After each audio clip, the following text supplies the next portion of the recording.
Paano ko nga ba nakuha yung 60,000 minutes of views na requirements na Meta para sa in-stream ads? So, eto na nga mga mare, magsasalita na ako. Nagsimula ako mag-upload ng Reels second week of May.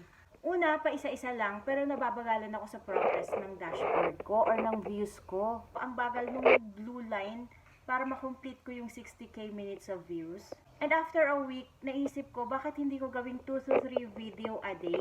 Tapos nagset ako ng goal na dapat makakuha ako ng at least 800 or minimum of 800 views a day sa 3 reels ko.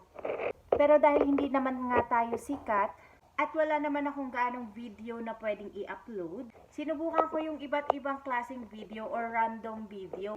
Isa na nga dito yung mga simpleng ulam or ito yung pag-share ko ng simple ulam ideas. At ginawa ko mga mare, nag-voice over ako. Kung pumasok sa isip ko na baka yung niche ko talaga is yung pag-voice over. Pero since may toddler ako mga mare, struggle sa akin yung pag-voice over.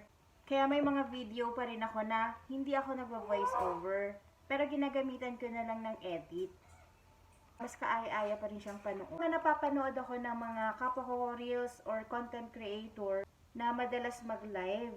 So sad to say mga mare, hindi ako nakakapag-live dahil yung cellphone ko hindi niya kinakaya. Marami ang nagsasabi sa akin mga mare na mag-live daw ako. Pero since hindi ko nga magawa, nag-focus na lang ako sa pag-create ng reels. And para mas madagdagan yung views ko, naggawa na rin ako ng long form video. Mga niluluto ko mga mare, ginagawan ko ng video, mga 10 minutes, 15 minutes, 20 minutes, or 30 minutes. Para sa akin mga mare, importante yung long form video dahil hindi nga ako nakakapag-live. Si mare, ito isipin mo. Sa isang video mo na 20 minutes, meron kang watch na 300 views. Malaking tulong na rin ito sa minutes of views na nililiko mo para sa in-stream ads. Plus may 3 ka pang reels. Nakakapagod kung iisipin, oo. Pero kung susuko ka, paano nang nasimulan mo?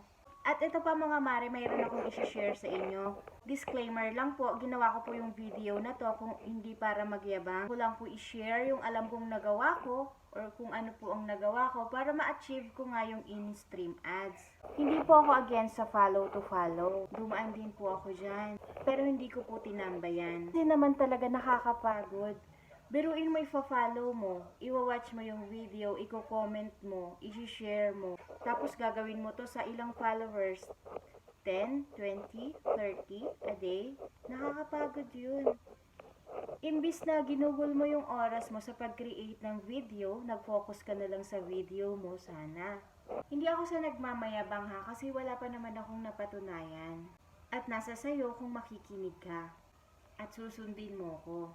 Oo, nakakapagod. Create ka ng video, 3 video, tapos dadagdagan mo pa ng long form video. Nakakapagod talaga. Ganun talaga, digital creator po kasi tayo. At wala pong shortcut dito. Lahat po talaga nasa proseso.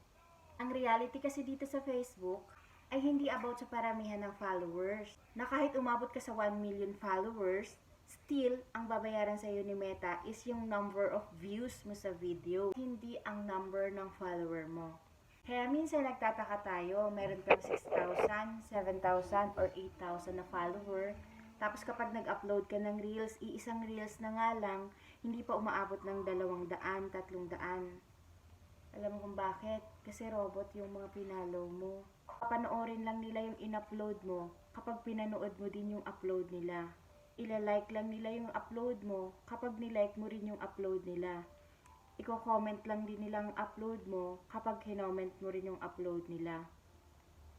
Kasi nga, kaya kanila finalo dahil may kailangan sila sa'yo. Same as ikaw.